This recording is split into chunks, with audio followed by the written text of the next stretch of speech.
So, if you are an anxious attachment style that feels like you really love people and you just want to connect more deeply to the people closest to you, and you want the certainty of just knowing this relationship will work and people will stick around and that they value you, and yet you feel like every time you try to arrive there in a relationship, it's almost like the person just doesn't understand your emotional needs and maybe even dismisses them. Well, in today's video, I wanted to take you through a video that can really unpack, first of all, some really common myths that a lot of people have about anxious attachment styles, where I think they're very misunderstood. And number two, also just a video or resource that you can either communicate yourself, the things that you found helpful from this video, or even show to your loved ones if you feel like you just want them to understand you a little bit better and also be able to be there for you to deepen the connection and invest in the relationship back with you in the way that you actually need. So if you've ever felt misunderstood or misjudged for being too needy, today we're going to unpack a lot of these things and what they're actually all about. And there are going to be 4, 5 or so major myths that we're going to bust in this video as well. And some of these things might actually surprise you if you are the anxious attachment specifically listening to this. But if you're also the loved one of an anxious attachment style and you are just listening to this to figure out how to best be there for them, connect with them, support them, make the relationship work, I'm hoping this can be a really great roadmap that will give you a lot more clarity. So if you're new to this channel, I put daily videos out here all about attachment styles, the mind, our relationships, and how we can best heal and build the best relationships of our life. So if you don't want to miss any, and you want to make sure that you are investing in 2025 in building relationships too, that work on your terms, please subscribe down below. So here's one of the first things, okay? And I've talked about this a couple times on this channel before, but I think this goes such a long way. There is a myth and an idea that every anxious attachment style needs constant communication. And myth number one here of our 5 is that you need constant communication. You actually don't. You need consistent communication. Okay. So there's a difference. Constant communication is like texting all day, every day, all the time, all the time. Anxious attachment styles will resort to that when they don't know how to establish or trust in consistency. So you'll actually see this relationship where if somebody is more inconsistent as a means of trying to establish consistency, because consistency brings a sense of certainty, which we're going to get to in a second, but it's actually a really important soothing technique for an anxious attachment style. As a means to try to establish consistency, anxious attachment styles will text more if there's a lot of inconsistency happening, because inconsistency makes them feel like, I don't know if I can trust that this person will stick around. Consistency is actually a big cornerstone of trust. And so if there's an absence of that, the anxious attachment style will often overcompensate. And then people will think like, oh my gosh, to date an anxious attachment style, you have to be prepared to talk all the time, all day, every day. But that's actually not the case. In fact, research actually shows that when anxious attachment styles are paired with securely attached individuals, mostly in friendships is the research I'm referring to that I was looking at.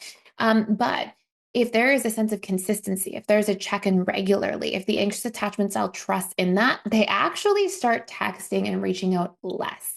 There's more stability, there's more centeredness. Of course, there could be more factors than just that at play in the study itself. But I just think it's really important to recognize that, this idea that it's constant all the time. No, it's constant when the person's already feeling anxious. And so they're overcompensating because that healthy sense of consistency hasn't been established at a baseline level. And that's something that when you establish that at a baseline level, if you talk openly, for example, with your partner and you say, look, let's have a morning check-in over text. Let's have a 15-minute evening phone call. That can be our routine and our thing. And you commit to something like that where it works for both of you and there's an element of consistency there. And I don't mean like, God forbid you ever miss a phone call. It's the worst thing ever. I don't mean like that. There's going to be days where things happen. There's going to be times where we have to pivot or change the plans. But if there's an established baseline of that, you're actually going to see the anxious attachment style ease into that, relax into that, not feel so anxious because that consistency is there. Number 2, another really big thing that anxious attachment styles, I think literally it's so under discussed for how impactful this is A lot of people think that anxious attachment styles only want validation and reassurance. And of course, that is a really big part of what they need. They need some validation and reassurance. And again, it follows those same themes of consistent, not constant. Okay. So having giving a compliment once a day or sending a sweet message or even like 2 or 3 times a week, just saying, hey, I love where this connection is going. I'm excited to see you. I miss you. Like just little tiny things that take 2 seconds to put down. Validation and reassurance do not need to be constant. They just need to be consistent. And the more that baseline is established, the healthier and more secure that anxious attachment style will show up as in the relationship. Now, of course, it's also up to the anxious attachment style to work through some of their own core wounds and fears and triggers in relationships and to meet their own needs. But I mean, this really helps co-create that in the relationship together. Number 3, okay, is that oftentimes an anxious attachment style will try to push somebody to talk out an argument or try to rebound after a disagreement or fight really quickly. And sometimes you'll see that manifest as you get into an argument and let's say it's an anxious and a dismissive avoidant. The anxious attachment style may try to go back towards the dismissive avoidant very fast. Like, okay, let's fix it. It's fine. Let's work it out. And the other person may need a little bit more time and space to process more often than not. So you'll often see a fearful avoidant need a little more space and time to process. A dismissive avoidant secures tend to rebound quite quickly, but still not as fast as the anxious attachment style tends to after conflict. And sometimes the anxious attachment style will kind of push to resolve a conflict or keep trying to talk it out when the other person's not ready. And this is not because they are like trying to control the situation or trying to push for something. It's actually because they are deeply seeking for certainty. So if you're somebody who's dating an anxious attachment style and you're like, I get frustrated when they push me to talk things out when I'm not ready, here's how you solve for this. I mean, this is a really solvable problem. I helped so many couples work through this back when I was running my practice. And all you say is like, hey, I need a little bit of time to process about my own feelings. I'm having a hard time sorting through them. I need a little bit of space for an hour or so, but I care about you. I'm here to work this out. I just need some time to process for a minute first. And if you say that to them, if you give them like the reassurance and the certainty that you're coming back, in an hour, or God forbid, like at worst, maybe you're like, hey, I'm going to talk to you tonight when I get home from work. I just need some time until then. Yes, the anxious attachment style is going to feel some degree of anxiety until they work through their own triggers and wounds, but they're going to be able to hold space so much more effectively because that certainty is there that you're not running away, that you're not gone forever, that you're not about to abandon them. And so this will actually help them co-regulate with you and also hear what you need and respect that more. So giving some certainty goes a very, very long way. Number 4, when an anxious attachment style brings up past arguments from months ago or weeks ago or even years ago, it's not because they're trying to punish you. What's happening when somebody is bringing up a past argument is it never got fully resolved. And here's where I think a really big myth comes into play, which is that a lot of people think that anxious attachment styles, like they're going to tell you how it is because they're quick to try to hash things out. Anxious attachment styles have their own hidden emotional unavailability. Because if you are an anxious attachment style and you're somebody who doesn't truly share what's on your heart and what's on your mind, maybe because you're scared of being a burden or being too much, or you just want to resolve the argument really fast so that the person doesn't leave you or abandon you. All of those are still signifiers of emotional unavailability. You're connecting from behind a mask. You're not like showing and sharing your real truth. And so sometimes what happens is because you don't leave room for your side of a disagreement to actually get hashed out, what happens is it's like you connect with the mask on, you're just trying to get to the outcome of gaining more proximity to somebody, getting closer to somebody again. It's fine if you're not heard out. It's fine if your feelings aren't fully understood. Quick, just get back into that space of connectedness again. And sometimes what happens is then you're not actually resolving things. You're not saying, hey, this was a boundary for me, or hey, this hurt me, or hey, I need this next time. So you don't feel seen and heard. And then your subconscious mind, which actually stores all memories, consolidates them a little bit over time, but stores them all nonetheless. What happens is you store that experience as it being unresolved. And then because our subconscious mind is an association making machine, if let's say your argument was about feeling unheard or left out, excluded, and then let's say a year later you have a situation where you feel a little bit unheard or left out, you're gonna pull it up and you're gonna say, well, yeah, and this happened a year ago, and also this and also that, because what happens is your subconscious stores things by association. So you have an experience now. In a way, as an analogy, it's like your conscious mind opens the filing cabinet of your subconscious mind and says, what experiences do we have where we feel unheard and excluded?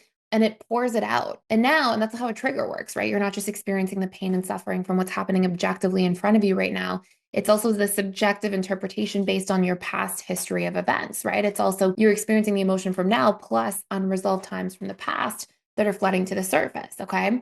So this is where as an anxious attachment style, you might be like, whoa, and you may have a partner who's like, why do you always bring up arguments from the past? If you don't want to do that, you have to set them to rest once and for all. And it's good as an anxious attachment style to say, look, I recognize that I'm bringing this up, and I think I never felt like it was fully resolved the first time because I don't think you heard me on XYZ point.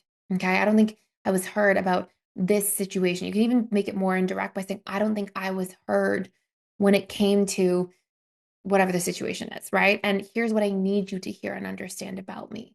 And that will make me feel resolved so I don't have to bring this up again. Can you let me know that you get it now, right? After you share what that is. So sometimes you need your feelings to feel validated. Sometimes you need to have a boundary respected, but you have to take the time to properly resolve things if you don't want to have them keep getting brought back up. I'm going to share with you the last really big one here.